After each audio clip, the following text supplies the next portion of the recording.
ஆன்மீகம் அறிவோம் அன்பர்களுக்கு வணக்கம். மாங்கல்ய பலம் பெருகவும் நல்ல கணவன் அமையவும் பெண்கள் இருக்கும் விரதமே காரடையான் நோன்பு. இந்த நோன்பை பற்றி இந்த பதிவில் பார்ப்போம்.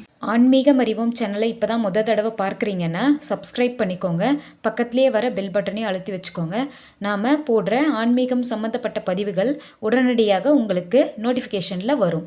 வாங்க பதிவுக்குள்ளே போகலாம். காரடையான் நோன்பு. சாவித்ரி இந்த காரடையான் விரதமிருந்தே யமனிடமிருந்து தன் கணவன் சத்தியவானை மீட்டு வந்தாள் என்று கூறப்படுகிறது. இத்தனை சிறப்புமிக்க இந்த நாளில் விரதமிருந்து வழிபட்டால் கணவரின் ஆயுள் கூடும் என்றும் கூறுவர். இந்த நாளில் தாலி சரடு மாற்றும் வழக்கமுடையவர்கள் மாற்றிக்கொள்ளலாம். இல்லாதவர்கள் நோன்பு கயிறை மட்டும் கட்டிக்கொள்ளலாம்.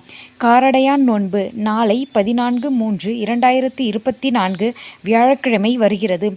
வழிபடுவதற்கான நேரம் காலை 7 மணி முதல் மதியம் 12:45 வரை இந்த வழிபாட்டினை செய்யலாம். தாலிக்கயிறு மாற்றுபவர்கள் காலை 11 மணி முதல் 12 மணிக்குள்ளாக தாலிக்கயிறை மாற்றிவிட வேண்டும். வழிபடும் முறை: அம்பிகை படம் இருந்தால் வைத்து கொள்ளலாம். இல்லாதவர்கள் அகல் தீபம் ஒன்று ஏற்றிக்கொண்டு நெய் அல்லது எண்ணெய் ஊற்றி தீபம் ஒன்று ஏற்றிக்கொண்டு வெற்றிலைப்பாக்கு வாழைப்பழம் வைத்து அம்பாளுக்கு நெய்வேத்தியமாக அரிசி மாவால் செய்த அடை, காராமணியால் செய்த அடை இதனை வைத்து இதனுடன் நாம் நோன்பு கயிறு தாலிக்கயிறு மாற்றுபவர்கள் தாலிக்கயிறு வைத்து பூஜை செய்து தாலிக்கயிறை மாற்றிக்கொள்ளலாம்.